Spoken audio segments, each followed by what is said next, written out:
Hello বন্ধুরা, আজ চলে এসেছি নতুন একটা ব্লগ নিয়ে। সকাল সকাল চা আর মুড়ি চানাচুর খেয়ে রুশির সঙ্গে একটু খেলছিলাম। আর রুশি খেলায় এতটাই মত্ত হয়ে গেছে যে ও বাবার সঙ্গে বাইরে একটু ঘোরাঘুরি করতে যেত, সেটাও আর যেতে চাইছে না। সে বাবাকে বকে যাচ্ছে।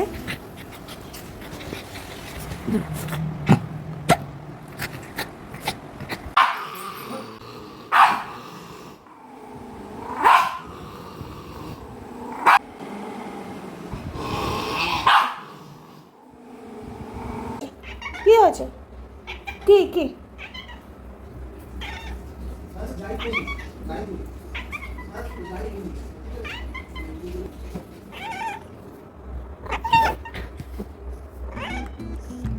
রান্নাঘরে গুলুর মাছ ভাজা হচ্ছিল, ওই জন্যে ওই মাছ খাবে বলে এরকম লাফাচ্ছিল। তো তাকে মাছ দিয়ে আমি দুপুরে রান্নার জন্য কিছু সবজি কাটতে বসছিলাম। আর সজনে ডাঁটার তরকারি হবে। আর বাবা মাছের ডিমও এনেছিল, দেখি মাছের ডিম দিয়ে কি করা যায়।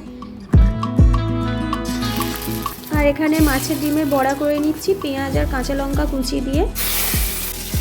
তারপর বাকি মাছের ডিমটা ভেজে নিচ্ছি, এটা দিয়ে টক রান্না করব।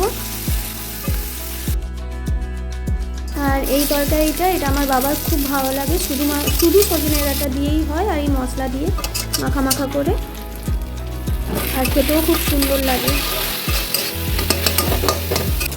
আর বাইরে দেখো এত গরমে শুধু মানুষের যে গরম লাগছে বলে সেরকম না, এই যে পাখি জল এই পাইপ দিয়ে জল বেরোচ্ছে, ওখানে ওরা স্নান করছে আর গা ঝাড়ছে। একবার ডুব মারছে, উপরে উঠে এসে আবার গা ঝাড়ছে।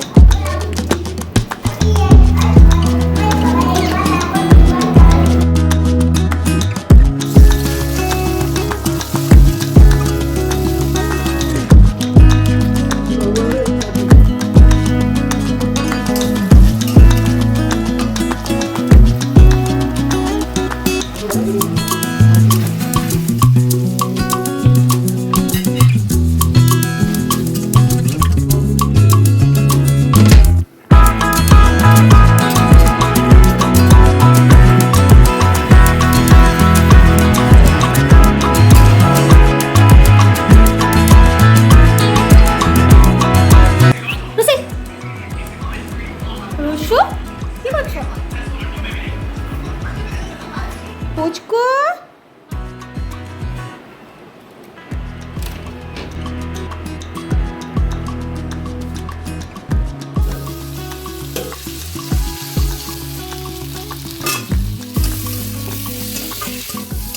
আর এখানে এই যে শাক ভাজা, চচ্চড়ি, এই যে ঢ্যাঁড়স তরকারি, এগুলো আমার দিদার বাড়ি থেকে দিয়ে গেছিলো তো দুপুরবেলা।